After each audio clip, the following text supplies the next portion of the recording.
Over the ages, explorers have looked for a means to keep forever young. And that search continues today.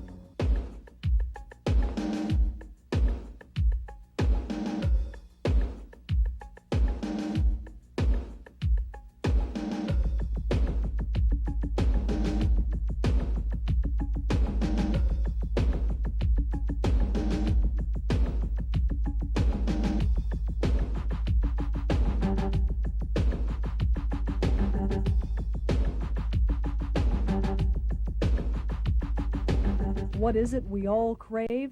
It's a fountain of youth. Hello, I'm Tracy Matisak, along with Dr. Brian McDonough. For the next 30 minutes, we're going to look at the 20th century version of the fountain of youth. We're in a hospital operating room because surgery has become one of the most popular means to achieve that perfect look. We're going to look at the different things that people will do through surgery, everything from breast implants to hair transplants. We'll ask the question why people want to go through these procedures. We'll also explore a growing group that is saying enough, I am who I am. But for those people who say, I need something more, the scalpel and needle are the usual way to go. I'm a model, you know what I mean, and I do my little turn on the catwalk. Americans are obsessed with being young. Youth is equated with success and popularity. The most shocking example of how far people will go is liposuction, where fat is literally sucked out of the body. And not everybody who has the procedure is overweight. The majority of people, I think, that have cosmetic surgery of the body usually are reasonable weight, good shape, exercise, watch their diet, but they don't have the definition that they're looking for. But the surgical procedure that has grabbed the most attention is breast augmentation. The breast unquestionably is the most important secondary sex characteristic that a female has. Breast implants have been used for years in a variety of forms, but the silicone implant is now only allowed to be used in closely monitored government-approved studies because of problems with leakage.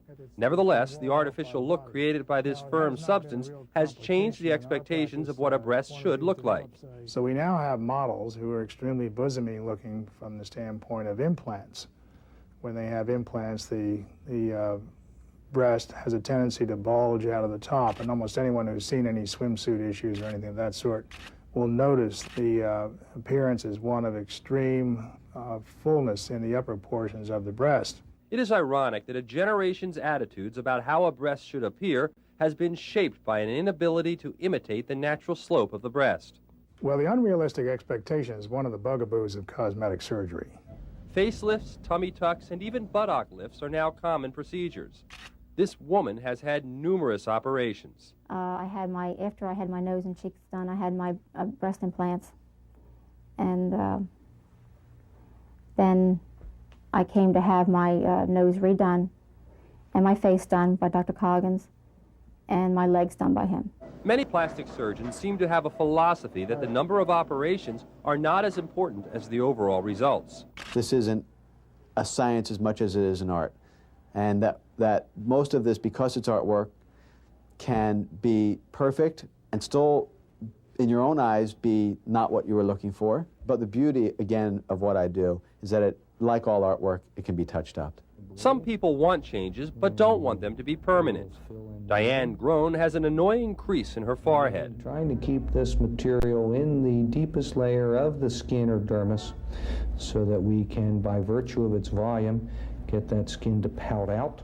For Diane, a series of collagen injections can smooth over the crease and last for 6 months or more. The procedure is painful, but Diane sees her doctor regularly for touch-ups. A week later, at home, she's pleased with the results. If I feel it right here, it's a little, I would say that I could feel a lump, but outside of that, no, it doesn't hurt, doesn't bother me, nothing like that. One thing is certain, no matter what the procedure is, the people who undergo surgery want change. There is little doubt that if done for the right reasons, the change can be good. But are the reasons always right? I was recently in a divorce, which put me out on a job market that's very competitive. I have a new boyfriend now that's extremely visual. He enjoys beautiful things, beautiful women. I think there's just more awareness now. and people don't want to get older. These will gradually disappear. This is Pat Pierce 1 week after she had a face and eye lift. Well, it's a young world. It's a young world out there, and you have to have a youthful look to the world. I didn't necessarily want to look 20, but I wanted to look refreshed. And 2 months later, does she still feel refreshed? Was the surgery worth it? I'm real happy. As I said, I really didn't have a whole lot of expectation, other than I was going to have a procedure done that was going to make me feel a little better about certain aging processes that were taking place. We all need maintenance. The desire to look young is not a new phenomenon. The struggle to find the fountain of youth has been documented throughout recorded history. But in the past decade, medicine's ability to intercede and the media's emphasis on youth have taught a generation to consider aging a bad thing. One of the things that has developed is that society, politics, your field in the entertainment and broadcast industry puts a premium on individuals who basically have an extremely young look, but have the intelligence and sagacity and decision-making processes of someone who's in their older years. Beverly Stranford doesn't like the freckles she has. 20 years ago, she might have covered them with makeup. Now she can have them removed with an acidic chemical. Her doctor applies the chemical, and little by little, the skin is removed.